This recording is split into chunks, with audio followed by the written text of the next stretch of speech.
కేంద్రం రాష్ట్రంలో కొత్త ప్రభుత్వాలు అధికార పగ్గాలు చేపట్టక ముందే దేశవ్యాప్తంగా పెద్ద ఎత్తున నిత్యావసర సరుకుల ధరలు పెంచడం దారుణమని తక్షణం కేంద్ర రాష్ట్ర ప్రభుత్వాలు జోక్యం చేసుకుని ధరలు అదుపు చేయాలని సిపిఐ రాష్ట్ర కార్యవర్గ సభ్యులు తాటిపాక మధు డిమాండ్ చేశారు. ఈ రోజు మధ్యతరగతి సామాన్య ప్రజలు బెంబేలెత్తిపోతున్నారు. కారణం ఏంటంటే ధరలు విపరీతంగా పెరిగిపోయినాయి. ముఖ్యంగా మనం రోజు వాడే నిత్యావసర వస్తువుల ధరలు అంటే కూరగాయల ధరలు ఈరోజు మీరు చూస్తే టమాటా 80 రూపాయలు కేజీ, ఉల్లిపాయ 50 రూపాయలు, బెండకాయ 80 రూపాయలు, అసలు వంకాయ ఏది దొరకట్లేదు.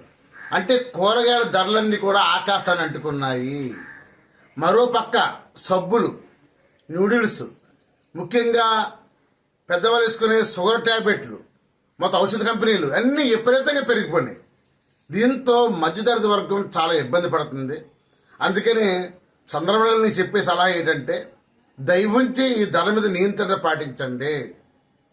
పౌర సరఫరా శాఖ మంత్రి నాదెండ్ల మనోహర్ స్పందించి రైతు బజార్లోనే ఇమ్మీడియట్గా తక్కువ ధరకు అమ్మే విధంగా ప్రయత్నం చేయండి.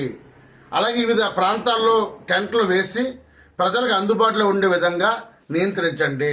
లేకపోతే మాత్రం ప్రజలు చాలా ఇబ్బంది పడుతున్నారు. ముఖ్యంగా పేద, బడుగు, బలహీన వర్గాలు బెంబెలెత్తిపోతున్నారు. వెంటనే ఈ ధరల్ని అదుపు చేయమని కోరుతున్నాను.